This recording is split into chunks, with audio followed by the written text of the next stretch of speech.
الحمدللہ رب العالمین والصلاة والسلام علی سید الانبیاء والمرسلین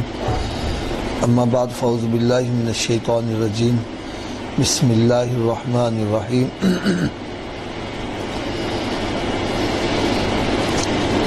اسلام بھائیو،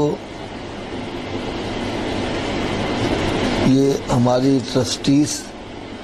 مدرسہ تعلیم القرآن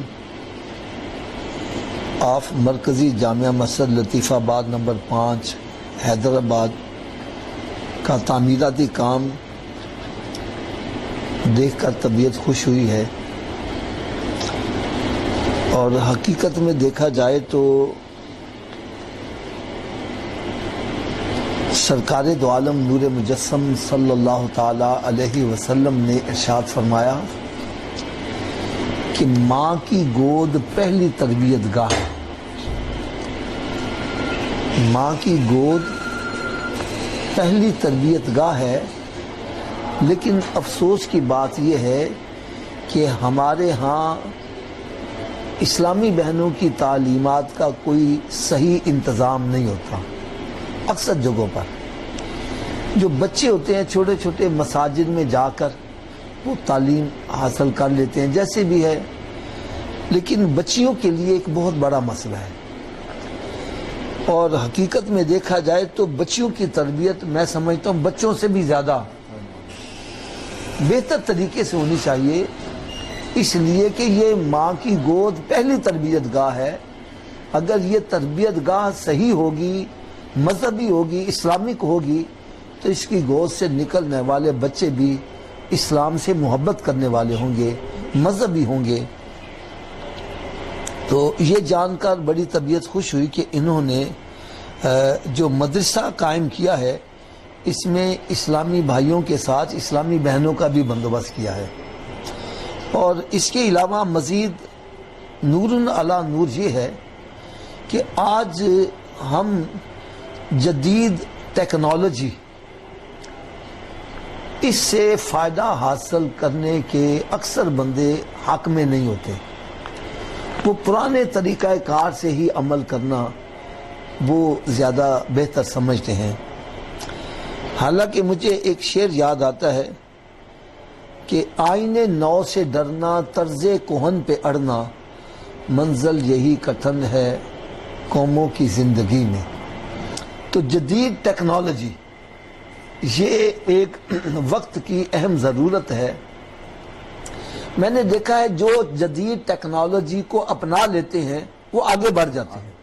اور جو جدید ٹیکنالوجی سے ڈرتے رہتے ہیں، اس سے پیچھے رہتے ہیں اور حقیقی معنوں میں پیچھے رہ جاتے ہیں۔ تو یہ جان کر بھی بڑی خوشی ہوئی کہ اس مدرسے کے اندر آن لائن سسٹم تعلیم کا بھی جاری کیا جائے گا، جس میں جدید ٹیکنالوجی سے استفادہ حاصل کیا جائے گا۔ اس میں یہ ہوگا کہ یہ ایک مدرسہ ہے، یہاں سے بیٹھ کر کوئی بندہ انگلینڈ میں، کوئی امریکہ میں، دنیا کے کسی بھی کونے میں اگر تعلیم حاصل کرنا چاہتا ہے تو یہاں رابطہ کرے گا، تو اس کے لیے وہیں بیٹھے اس کے گھر میں ہی تعلیم کے نور جو ہے وہ پہنچایا جائے گا۔ تو یہ ایک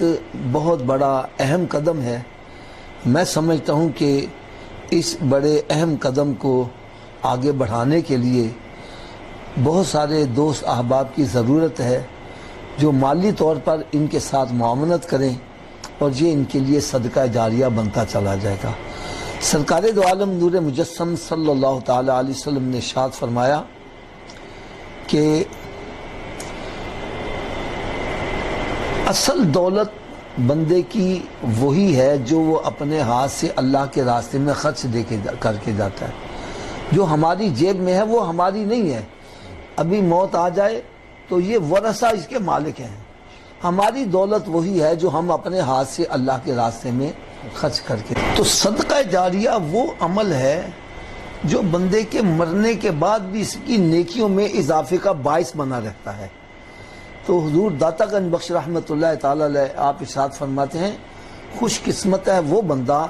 جو خود تو مر جائے لیکن اس کی نیکی زندہ رہ جائے۔ اس کا مطلب یہ ہے کہ مرنے سے پہلے وہ کوئی ایسے کام کر جائے مثلاً کوئی مدرسہ بنا جائے، کوئی مدرسہ بنا جائے، نیک اولاد چھوڑ جائے، کسی کو قرآن پاک کی تعلیم دے جائے، تو اس کا فائدہ کیا ہوگا؟ خود وہ مر گیا ہے، خود نہیں نیکیاں کر رہا، لیکن وہ نیکیاں کرنے والے جو چھوڑ آیا ہے وہ زمین پر نیکیاں کریں گے، ثواب اس کو قبر میں پہنچتا دے گا۔ تو ہمارے وہاں لاہور میں ایک بزرگ ہیں محمد اسماعیل رحمۃ اللہ تعالی المعروف وڈے میاں سرکار، ان کے بارے میں آتا ہے کہ ان کے درجات روزانہ بڑے بلند ہوتے ہیں۔ اگر کسی سے پوچھا گیا حضرت صاحب اس کی وجہ کیا ہے، تو آپ فرمان لیں کہ ان کے شاگردوں میں حافظ قرآن بڑے ہیں، وہ آگے پڑھا رہے ہیں، وہ آگے پڑھا رہے ہیں، وہ آگے پڑھا رہے ہیں، جتنا سب کو ثواب ملا اتنا ان کو مل رہا ہے، ان کے روز درجے بلند ہو رہے ہیں۔ تو میں سمجھتا ہوں کہ یہ ہمارے لیے ایک بہترین ذریعہ ہے۔ اور ویسے بھی قرآن مجید فرقان حمید میں اللہ تبارک و تعالیٰ نے جہاں پر صدقات اور زکوٰۃ کا مصرف بتلایا ہے، علماء کرام فرماتے ہیں کہ ایسی جگہ دولت خرچ کرنا جس سے اسلام کو سربلندی حاصل ہو، یہ وقت کی بہترین ضرورت ہے، یہاں پر خرچ کرنا یہ سب سے زیادہ بہتر ہے۔ تو انہوں نے ایک بڑی آسان سی ترکیب بنائی ہے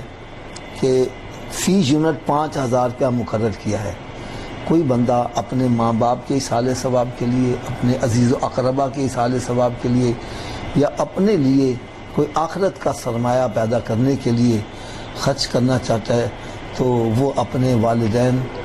اپنے عزیز و اقربا کی طرف سے ایک یونٹ وہ ان کو ڈونیٹ کر سکتا ہے۔ تو انشاءاللہ تعالی یہاں خرچ کیا ہوا مال صحیح جگہ پر استعمال بھی ہوگا، اور جو انتظامیہ ہے وہ بھی الحمدللہ اخلاص سے کام کر رہی ہے، اور آپ کا دیا ہوا مال انشاءاللہ تعالی جہاں آپ چاہتے ہیں وہیں پر ہی استعمال ہوگا۔ تو میری آپ سب سے مدنی التجا ہے کہ آپ حضرات اس مدرسے کے ساتھ بھرپور تعاون کریں، اور مدرسے کی تعمیل کے بعد انہوں نے مسجد کی تعمیر کا بھی سلسلہ ذہن میں رکھا ہے، اس میں بھی تعاون کیجیے گا۔ اور ان کے دل میں خواہش ہے کہ 10 شوال تک ہم 2 پورشن ان کو رینوویٹ کر کے اپنا کام شروع کر دیا جائے، کیونکہ شوال کے اندر ہی عموماً داخلے کھلتے ہیں، تاکہ یہ ساتھ ساتھ آباد بھی ہوتا چلا جائے۔ تو جتنی جلدی ہو سکے آپ حضرات اس میں بڑھ کر تعاون کریں، خاص طور پر شعبان المعظم اور رمضان المبارک میں اللہ تعالیٰ کے راستے میں خرچ کرنے پر ثواب، اجر اور ثواب میں اضافہ کر دیا جاتا ہے۔ تو آپ حضرات بھی اس مبارک مہینوں میں بھرپور فائدہ اٹھائیں، ان کے ساتھ تعاون کریں۔ اللہ تعالیٰ مجھے اور آپ سب کو عمل کی توفیق عطا فرمائے۔ میری دعا ہے جو حضرات ان کے ساتھ تعاون کریں، اللہ تعالیٰ سب کو میرے آقا صلی اللہ علیہ وسلم کا دیدار نصیب فرمائے، اور سب کو سرکار صلی اللہ علیہ وسلم کے مزار پر انوار کی با ادب حاضری نصیب فرمائے۔ وما علیہ الا البلاغ۔